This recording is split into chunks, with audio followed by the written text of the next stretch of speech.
It began with a single sneer, a few words, tossed out casually, yet dripping with condescension. Ben Crump leaned back, eyes narrowing as his voice cut through the air.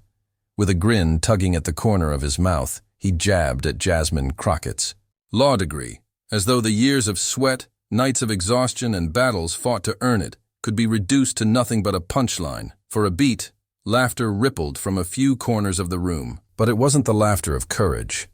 It was nervous, uneasy, the snickering of those who mistake arrogance for strength. And then, like a curtain falling, silence spread. Every camera tightened its focus. Every microphone hung on the pause. Viewers leaned closer, sensing the weight of what had just happened. Some faces smirked, eager to bask in the cruelty of the moment. Others grimaced, as if watching a driver speed toward a wall they couldn't avoid. Eyes darted toward Crockett, waiting to see whether she would shrink, retreat, or lash out. But here's the truth. This was no casual slip of the tongue. It was a calculated strike. The kind of jab that reveals not strength, but insecurity disguised as mockery. In that silence, the stakes grew, louder than applause. Because when dignity is put on trial, the verdict belongs not to the aggressor, but to the one who answers. And as Crump held his smirk, no one saw the tidal wave that was about to crash back over him.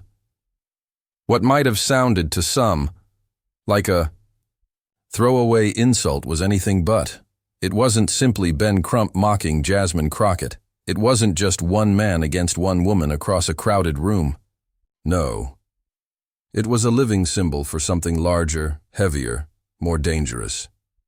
In that smug remark lay the echoes of centuries, the belittling of credentials hard won, the disregard for sacrifices made by people who dared to claim a seat at the table, the smirk that says, "You don't belong here."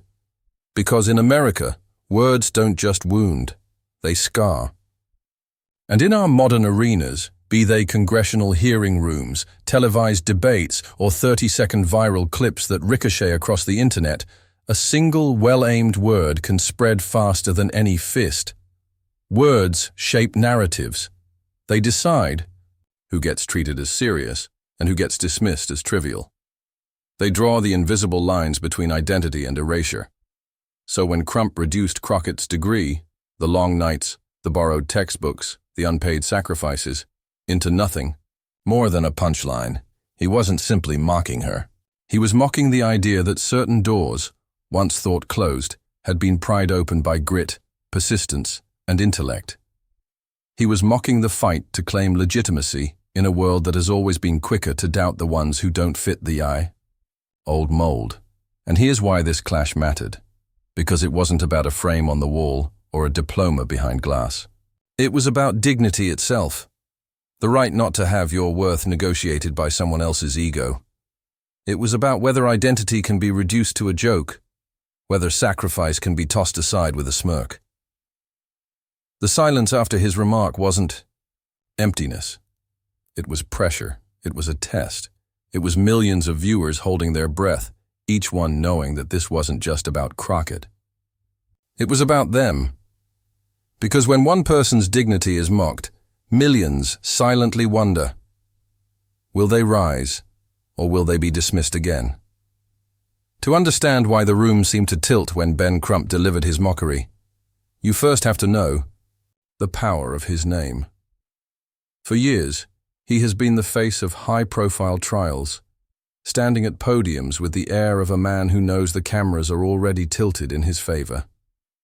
He's the attorney whose charisma has lit up press conferences, whose words have often carried the weight of history, whose presence on a case can shift headlines overnight. In court, he's played both fighter and storyteller, crafting narratives that make juries nod along, drawing on decades of experience. To many, he embodies prestige and authority, the man who speaks loudly for the marginalized, the man who has turned tragedy into legal thunder. But prestige is a knife. Used well, it cuts through injustice. Used poorly, it cuts down colleagues, allies, and credibility itself. Somewhere along the way, the sharpness of Crump's wit began sliding from passion into arrogance, a wink here, a dismissive smirk there. Where once his words carried empathy, now they risked tipping into performance, where respect was replaced by condescension. And that's the contradiction that made his jab at Jasmine Crockett sting so sharply. Here was a man often celebrated for speaking against oppression, now belittling a woman whose credentials embodied the very struggle he claims to defend. This was not some faceless bureaucrat mocking her degree. It was one of the nation's most recognizable attorneys, a supposed ally, weaponizing his own prestige to overshadow someone else's hard-won legitimacy. Some in the room rewarded him for that cruelty. A few backslaps landed. Chuckles spilled out from loyalists who mistook his arrogance for dominance. Political allies leaned in, nodding as if basking in the glow of his confidence. But across the same room, others turned away. Rolled eyes. From opponents, whispered comments under their breath. Even some who respected Crump knew this was the kind of moment that lingers for the wrong reasons. Ego may win laughs in the moment, but it wins scars in the long run. The truth was simple. Ben Crump wasn't a cartoon villain twirling a mustache. He wasn't beyond redemption. But in this instant, his own ego eclipsed his judgment.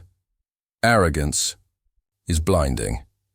And when you assume your reputation shields you from consequence, you stop seeing the cracks forming in the armor. As he leaned back, letting the smirk sit, confident the crowd was with him, he didn't notice the silence thickening. He didn't notice the way eyes were shifting, away from him and toward her. He thought the crowd was his shield. But every shield can shatter. Before she stood in that room, before the cameras panned to her unflinching face, Jasmine Crockett was already tested by fire. Her story isn't one of privilege casually handed down. It's one of long nights bent over thick casebooks that seemed to weigh more than her body, of scraping together money for tuition when it felt impossible, of walking into lecture halls, where whispers floated behind her, whispers that said she wouldn't last, she didn't belong, she'd never make it beyond the margins. But she lasted. Night after night, rising before the sun to squeeze in hours of study, burning through coffee and doubt, her willpower carried her. Her family encouraged her, not with wealth, but with words, the kind that steady you when the rest of the world doubts. They reminded her of the generations who came before, whose sacrifices gave her the chance to sit in those classrooms at all. She shouldered that weight like armor, aware that every door she pushed open wasn't just for herself, but for those who would follow. As she trained, early cases became her forge. Small fights, local disputes, people overlooked by a system designed to grind them down, those were her proving grounds. Brick by brick, each case built credibility, not through spectacle, but through perseverance. She knew what it meant to be underestimated, to have opposing counsel size her up as the youngster, the rookie, an easy opponent, only to learn the hard way that underestimation is the most dangerous mistake. And yet through it all, Crockett never became brittle. She carried herself with dignity. Self-control was her quiet rebellion. Where others exploded, she chose calm. Where others sought titles to validate them, she carried pride in the fight itself, in the endless climb that defined her. Her degree wasn't just parchment. It was sweat crystallized into legitimacy, a testament to every late night spent proving, to herself and to the world, that she belonged. That's why the arrogance of Crump's insult didn't unnerve her. What he thought was a clever jab, she recognized for what it was. Flimsy words without weight. Because nothing could diminish what she had endured to stand there in that moment. He hadn't walked in her shoes. He hadn't heard the voices telling her no so many times that victory felt like defiance. He hadn't fought the loneliness of being underestimated, and yet persisting anyway. So when the cameras zoomed in and everyone wondered, will she shrink under this humiliation, or rise against it? Jasmine Crockett was already prepared. Everything in her story had led to this. The years of shadow work, invisible struggle, the discipline that turned mockery into mere noise. This was not a woman whose degree could be mocked like a cheap stage prop. This was steel, forged in fire, and that's exactly why a single insult wouldn't shame her. It would ignite her. The moment stretched like a tightened wire. Ben Crump leaned forward, his words sharper this time, dripping with the same smug certainty that his first jab had earned him the upper hand.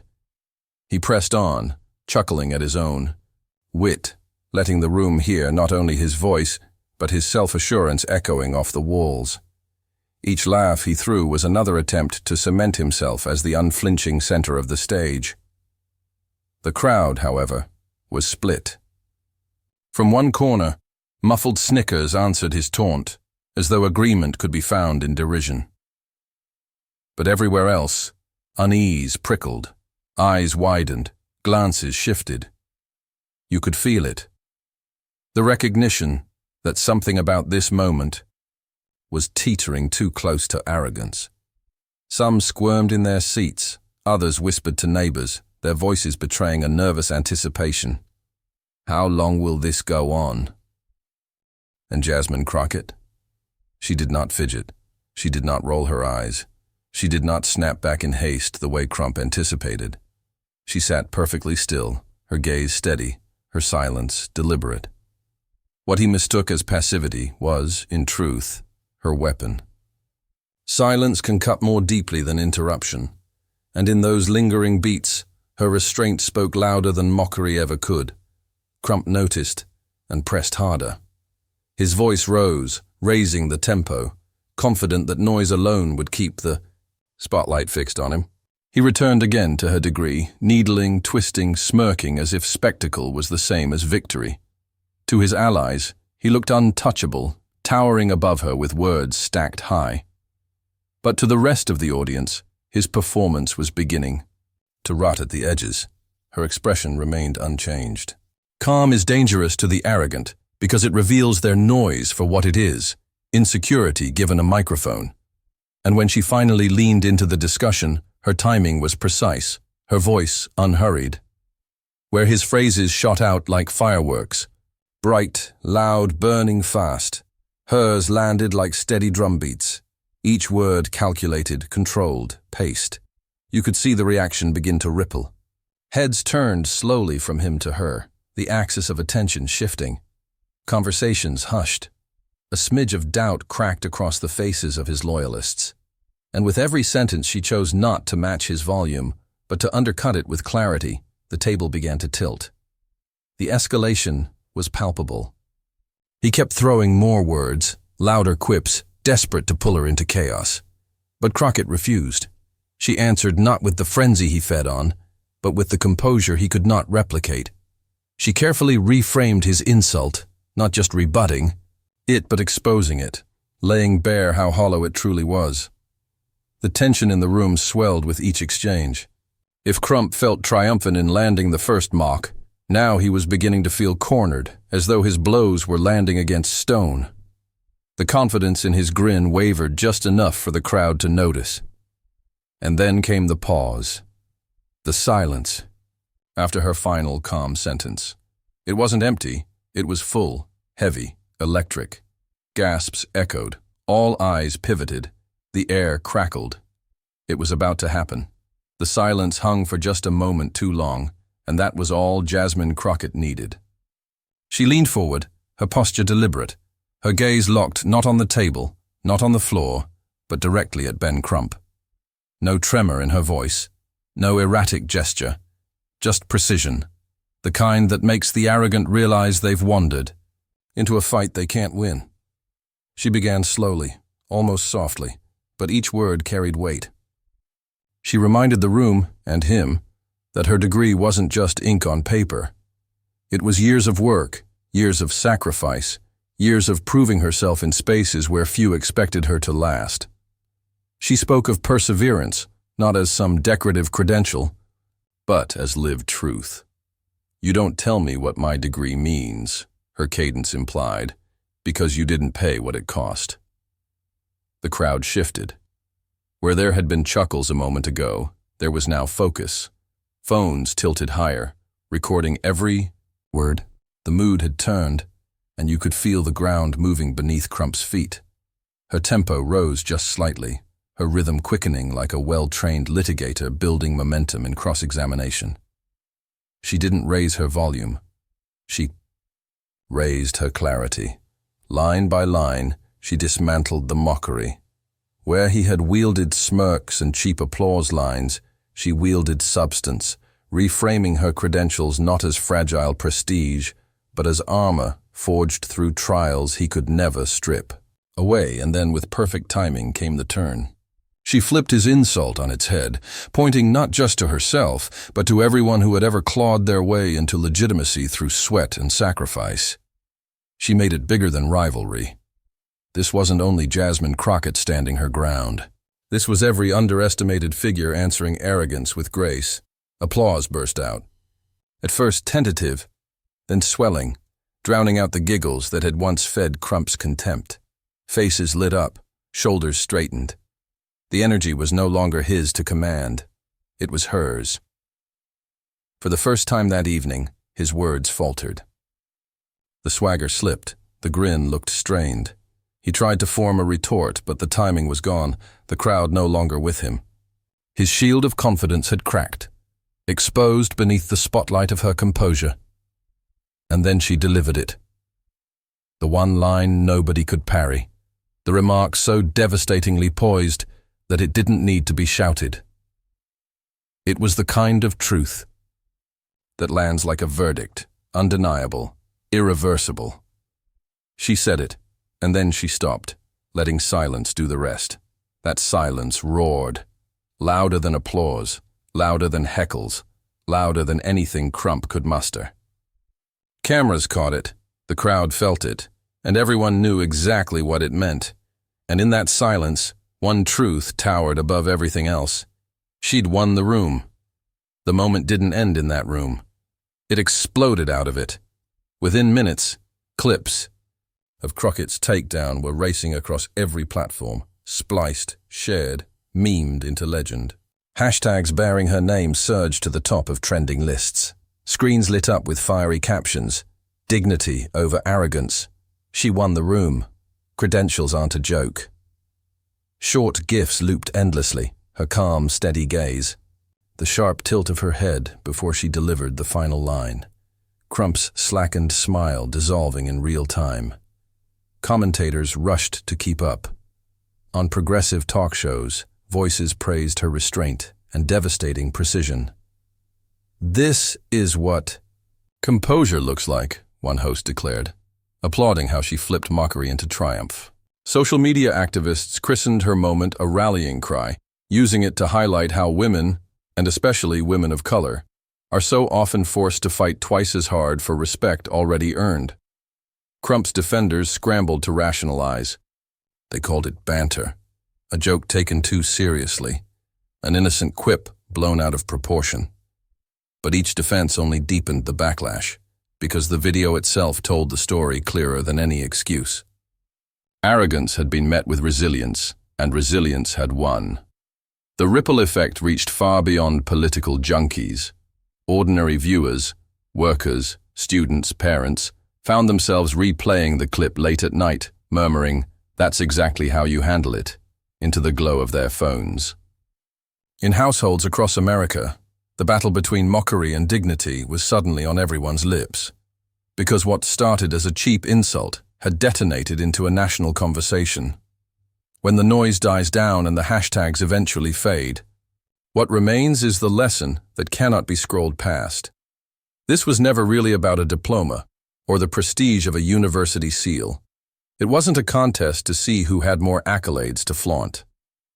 It was about something far more human, far more universal, the right not to be diminished.